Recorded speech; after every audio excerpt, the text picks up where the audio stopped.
आज bell grant कर दी गई है और ये आज बहुत बड़ा राहत का दिन है। माननीय मुख्यमंत्री पिछले 5 महीने से जेल में थे। एक बार फिर से साबित हो गया है कि अरविंद केजरीवाल जी जैसा सच्चा, ईमानदार, देशभक्त, कट्टर ईमानदार नेता इस देश में नहीं है। Welcome back Arvind Kejriwal, we all missed you.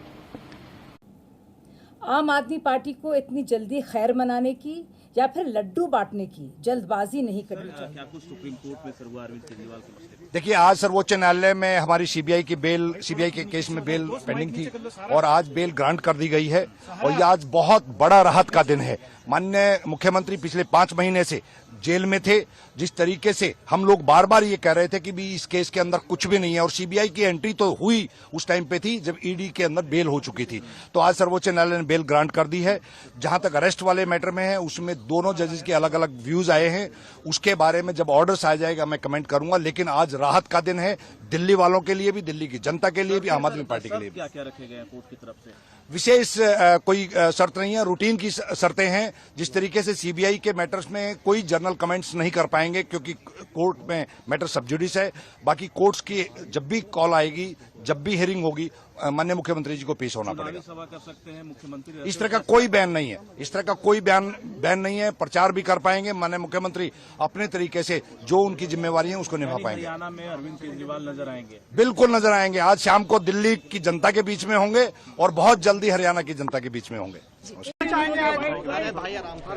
ये एक बार फिर से साबित हो गया है कि अरविंद केजरीवाल जी जैसा सच्चा, ईमानदार, देशभक्त, कट्टर ईमानदार नेता इस देश में नहीं है। जिनको गिरफ्तार करने के लिए भारतीय जनता पार्टी ने हजारों तरह की कुचक्र रचे, हजारों तरह की साजिशें रची, एक कट्टर ईमानदार आदमी को, काम करने वाले आदमी को, जनता के दर्द के, जनता की जिंदगी को संवारने के लिए जो काम कर रहा था, उनको उठा के जेल में डाला। इससे बड़ा पाप लोकतंत्र के इतिहास में नहीं हुआ। आज ऑनरेबल सुप्रीम कोर्ट को हम नमन करते हैं, उनको सलाम करते हैं, उनका धन्यवाद करते हैं। हम इस देश के संविधान का धन्यवाद करते हैं, बाबा साहब का धन्यवाद करते हैं, जिनके बदौलत आज सच्चाई की जीत हुई है। और ये खाली सच्चाई की जीत की बात नहीं है, झूठ भी एक्सपोज हुआ है। जिस तरह से आज ऑनरेबल सुप्रीम कोर्ट में ऑब्जर्वेशन दी गई, कहा गया कि केजरीवाल जी को ईडी की रिहाई से रोकने के लिए सीबीआई का पूरा गिरफ्तारी का मामला रचा गया। हम बार बार कह रहे थे, सिंघवी साहब ने, हमारे जो सीनियर एडवोकेट थे, उन्होंने ऑनरेबल कोर्ट के सामने बार बार ये शब्द दोहराया कि ये इंश्योरेंस अरेस्ट था, ये किसी गलत काम के लिए अरेस्ट नहीं किया गया था, कोई करप्शन के लिए अरेस्ट नहीं किया गया था। भारतीय जनता पार्टी चुनाव में नहीं जीत पाती, पार्टी को नहीं तोड़ पाती, तो एक इंश्योरेंस अरेस्ट किया गया कि इस आदमी को जेल में डाल दो तो इनकी पार्टी टूट जाएगी, इनकी सरकारें ध्वस्त हो जाएंगी।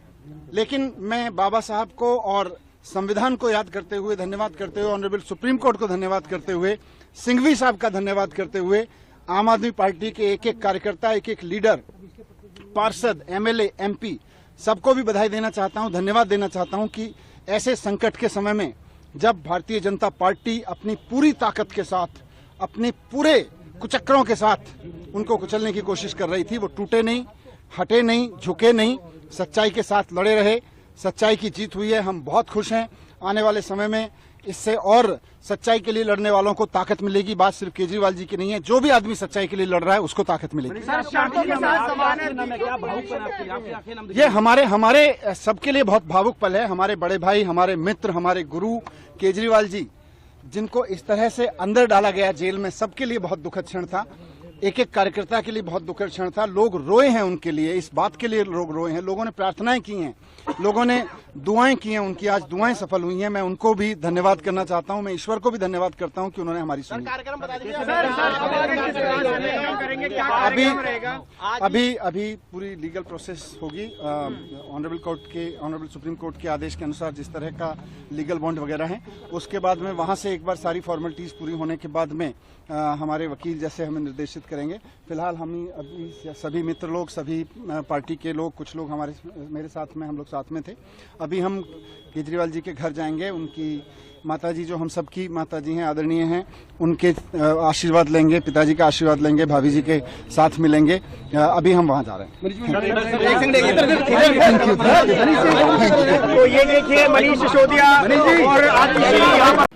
देखिए, सबसे पहले तो मैं दिल्ली वालों की और देशवासियों की ओर से कहना चाहूँगा, welcome back Arvind Kejriwal, we all missed you.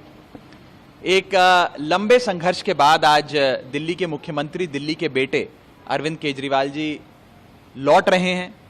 मैं दिल की गहराइयों से honourable supreme court of India का शुक्रिया अदा करता हूं, क्योंकि इस देश के न्याय के सबसे बड़े मंदिर ने आज अरविंद केजरीवाल जी को जेल की सलाखों से आज़ाद करने का फैसला सुना दिया है।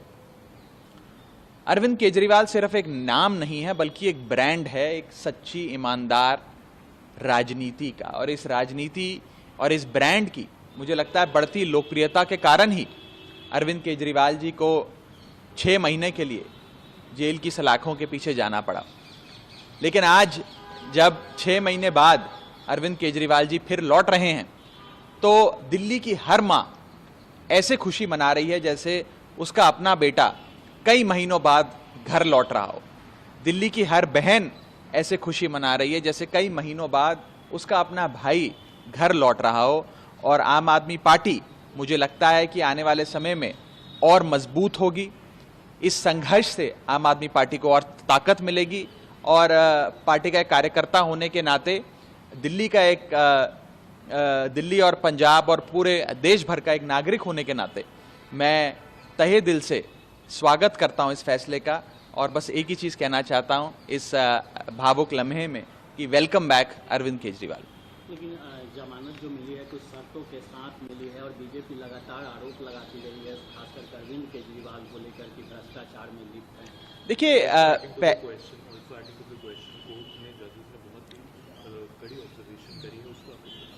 देखिए, मुझे लगता है कि सुप्रीम कोर्ट का फाइनल ऑर्डर आने के बाद एक बार उसको पूरी तरीके से पढ़ने के बाद वकीलों के साथ बैठ के आगे की रणनीति बनाई जाएगी, पर्टिकुलरली कंडीशंस को लेकर जिसके तहत बेल दी गई है।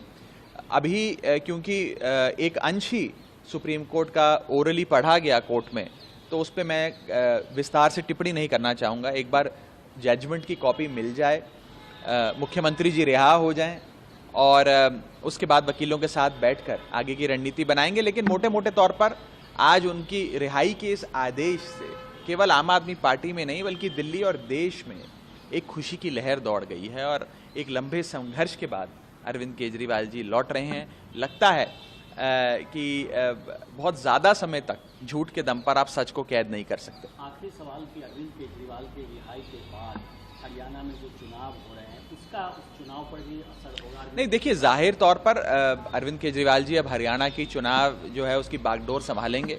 आम आदमी पार्टी हर चुनाव, दिल्ली हो, पंजाब हो, गुजरात हो या फिर आने वाला हरियाणा का चुनाव हो, वो सब अपने नेता, अपने राष्ट्रीय संयोजक अरविंद केजरीवाल जी की अध्यक्षता में लड़ती आई है। ये मेरा विश्वास है कि आते ही वे हरियाणा चुनाव में शिरकत भी लेंगे और उसकी कमान संभालेंगे आम आदमी पार्टी की ओर से। आम आदमी पार्टी को इतनी जल्दी खैर मनाने की या फिर लड्डू बांटने की जल्दबाजी नहीं करनी चाहिए। जिस बिना पर अरविंद केजरीवाल को जमानत मिली है वो केस के मेरिट पर नहीं है। वो इसलिए दी गई है कि जेल अपने आप में अपवाद माना जाता है और बेल एक नियम, ये कहना था जजेस का। और उनका ये भी कहना था कि सिविल लिबर्टीज सबकी ज़रूरी हैं। अभी केस की सुनवाई जल्दी होगी और हियरिंग शुरू हो जाएगी। इसके साथ साथ जो शर्तें रखी गई हैं वो काफ़ी सख्त हैं। वो वही शर्तें हैं जो पहले भी ईडी मामले में रखी गई थी। उन शर्तों के हिसाब से ना तो अरविंद केजरीवाल किसी फाइल को साइन कर पाएंगे, कोई सार्वजनिक बयान दे पाएंगे, किसी गवाह को प्रभावित कर पाएंगे। तो समझ में नहीं आता किस तरह से सीएम साहब अपना कार्यभार संभालेंगे और किस तरह से लीड करेंगे दिल्ली को और दिल्ली की जनता को। और सुनवाई वैसे भी बहुत जल्दी होगी, तो इतनी जल्दबाजी लड्डू बांटने में या खैर मनाने में या जश्न करने में आम आदमी पार्टी को नहीं करनी चाहिए। वैसे उनके लिए खुशी की बात है, जाहिर सी बात है, बहुत दिनों बाद एक खुली आबो हवा में सांस लेंगे केजरीवाल, अपने आप में एक खुशी की बात है।